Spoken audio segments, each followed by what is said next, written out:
Good evening and welcome to Keep Calm and Man Up. Tonight we're in my neighbourhood and we have to talk this week about trust. Now trust comes in many forms.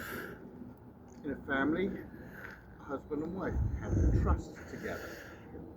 With children, it's all about trust and looking after them.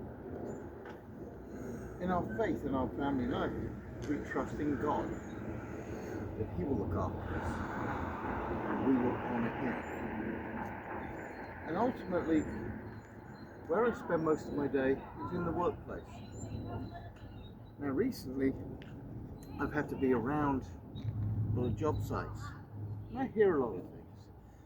We're talking about trust in each other as employees, talking about trust with the employer.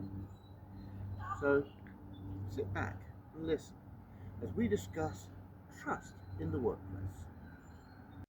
Trust in the workplace. Trust has so many facets that to cover it in one video would barely touch the surface. This week, we are looking at specifically the trust between the employer and employee. How does trust change in the culture of the company? How is trust earned and lost, and what are the consequences? Finally, we look at short and long-term benefits of building a trust-filled relationship with an organization, and what it could look like, or do we choose to live in a world where promises are empty? Why is trust important between the employee and employer? Trust is a necessity for a company to grow and succeed. It is a fundamental pillar of organizational success in today's ever-evolving business environment. It is a key driver of employee engagement and enhances productivity. Building this environment within a family-run business could be the make or break behavior. A study by Harvard Business Review showed that companies with high levels of trust outperform those with low levels by 286% in total return. Who is responsible for building trust in the workplace? This is easy to answer because both parties need to do their part in building trust. Sadly, in today's world culture, employees feel the onus is on the employer to give them everything they need, without feeling any responsibility in giving anything themselves. Employees accept a job and agree a rate of pay. In the interview, they may claim to have vehicles and tools to complete the tasks expected of them. In reality, once they start, they need a vehicle and expect a new truck to be provided. They don't have their own tools and rather than buy their own, will use company funds to purchase and equip themselves with new tools. This sounds extreme, but is a regular occurrence. In addition to the vehicle and tools, the employee pushes for the highest rate of pay, without consideration that they are the newest team members, and that they don't know the company way of installing. Given the scenario above, does the employer have a right to question the loyalty and motive of the employee? The employer was sold on an employee who, when they started, was not what they claimed to be. Furthermore, the employee feels aggrieved when all these extras are not provided, even though, in the interview, they claim to have them all. On the other side of the coin, is the employer providing all they can to the employee? The employee handbook lays out what the company will do for the employee as well as the expectations from both sides. The employer clearly lays out the pay expectations and the pay dates as well as other pertinent information that defines the employment of an individual. Constant communication, both positive and negative, is important. Employees need guidance of their performance, and constructive criticism, though never nice to receive, is essential in keeping the employee informed of their progress. Positive reinforcement when jobs are done well is just as essential as chastisement when mistakes are made. Trust is built when the employer fulfills their promise, while the employee is honest about their abilities and provides the quality of work expected. Trust empowers employees to take ownership of their work. When employees feel trusted, they are more likely to take initiative, innovate, and go the extra mile. This sense of empowerment leads to higher job satisfaction and drives organizational success. Trust enhances collaboration among team members. In an environment of trust, employees feel comfortable sharing ideas, providing feedback, and working together towards common goals. This collaborative spirit not only boosts creativity but also accelerates problem-solving and decision-making processes. Trust significantly impacts job satisfaction. When employees trust their leaders and colleagues, they experience a greater sense of belonging and fulfillment.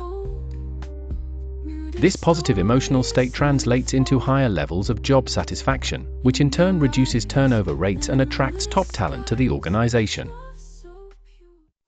When contemplating this episode, I looked for a common biblical example to provide a visual of the importance of trust. To that end, I look at the Exodus, where biblically, Moses led the Israelites out of Egypt. In our case, we see how an employer, taking a Moses type of role, can lead a group of employees to the promised land of living a purpose-driven life. In the Exodus story, God provided nutrition for the Israelites with various miracles, providing quail for protein and manna every day.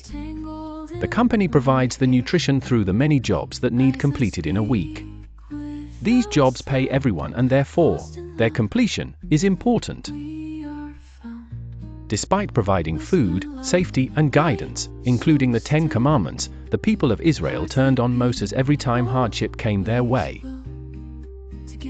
Even though God led them through the 10 plagues in Egypt and defeating the Egyptian army by parting the Red Sea, the Israelites showed very little trust for more than a few days.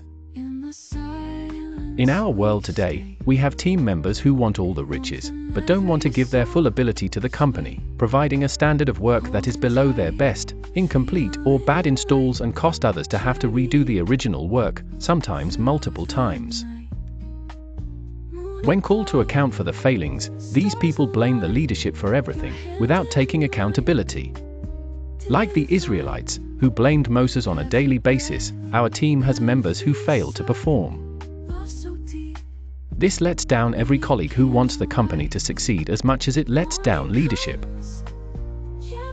When this happens, the breakdown of trust on both sides becomes apparent. Ultimately, Moses and that generation of Israelites never got to the promised land. Unless employees and employers trust in each other, it is highly likely that the promised land of living in purpose may not be reached. To overcome mistrust, organizations must address issues openly and honestly. This involves acknowledging mistakes, taking responsibility, and demonstrating a commitment to change. Leaders should lead by example, showing consistency in their actions and decisions to rebuild trust. Sustaining trust requires ongoing effort and vigilance. Organizations must continuously reinforce their commitment to trust through transparent communication, consistent actions, and a strong ethical framework. By prioritizing trust, organizations can create a resilient and thriving work environment. Trust is a powerful driver of organizational success. It enhances employee engagement, fosters a positive organizational culture, and directly impacts business performance. By prioritizing trust, organizations can create a thriving environment where employees feel valued, motivated, and empowered to contribute their best work. In turn, this leads to sustained success and a competitive edge in the marketplace. Building and maintaining trust is not a one-time effort but a continuous commitment that yields significant rewards for organizations willing to invest in it. When trust is broken, there are some key points to consider in rebuilding it. Identify the root cause. You need to understand the root cause of the breakdown. This may include investigating the situation in a fair and unbiased manner. Maintaining open conversation doesn't always mean agreeing to what has been said, but communication is very key to maintaining the relationship. Address the situation promptly. Disenchantment festers like a virus, and spreads through gossip, which happens in the workplace. Dealing with issues when it happens provides both parties to clearly recall the events concisely and with more accuracy. This also allows all parties to feel heard. If disciplinary action is needed, it should be done in a consistent manner. If several people are guilty of the same issue, then everyone should get the same punishment. Uneven treatment is a key element of losing trust, whether within the company or a small group or team within the whole. Trust can be rebuilt through transparency and communication, along with real investment in each other. Not necessarily financial, but building a sincere relationship where everyone knows that others have their best interest and that of the company at heart. Without trust, there is no company. Without the company, everyone loses. The Bible emphasizes the importance of trust in the workplace, highlighting the need for both employees and employers to treat each other with respect and fairness. Colossians 3 verses 23 to 24 says, "Whatever you do, work at it with all your heart, as working for the Lord, not for human masters, since you know that you will receive an inheritance from the Lord as a reward." It is the Lord, Christ, who you are serving. Ephesians 6 verses 5 to 8 tells us, "Slaves, obey your earthly masters with respect and fear, and with sincerity in your heart, just as you would obey Christ." Obey them, not just to earn their favor when their eye is on you, but as slaves of Christ, doing the will of God from your heart. James 5 verse 4, "Look, the wages you failed to pay the workers who mowed your fields are crying out against you. The cries of the harvester have reached the ears of the Lord Almighty." These verses remind us that our work is a service to God and that the dedication we put to work honors both our earthly responsibility but also aligns with our spiritual commitments. Following these principles can foster a positive work environment that reflects Christ's values. When you next feel let down by the company, or a colleague tells you something negative that doesn't sound right, you have people who you can turn to. Do your co-workers know so much more about what is going on within the company than you do? What have you experienced, and how does what you hear align with what you see within those in authority around you? The enemy will target good things, because he doesn't like success. He wants to promote animosity and chaos. Grizzly is like no other company. We truly look to be blessed by God and honor Him every day. To do that, everyone must look to live on purpose, learn every day, and grow to become the best you can be. Everything we do in life is about trust. If we don't have trust, we really can't go on. We have people around us who, if you hear something that doesn't sound right, go to them. Even at Grizzly, we have people who you can talk to. If it doesn't sound right, it probably isn't. We want you to have the best experience possible. And that only comes when employees trust the employer and the employer trusts the employees. The work we did this week, for example, in a lot of the properties, we're now starting to see that people did a good job in installing, but we were given poor situations to work with. It is because we trust in who our team are that we started investigating further, and we can work on that. We have the very highest standards. We want to achieve the highest standards, and we put a lot of trust in you. Next week, we're going to have some fun, and we're going to have a much more light-hearted conversation. It's going to be about humor. So until then, keep calm, man up. See you next week.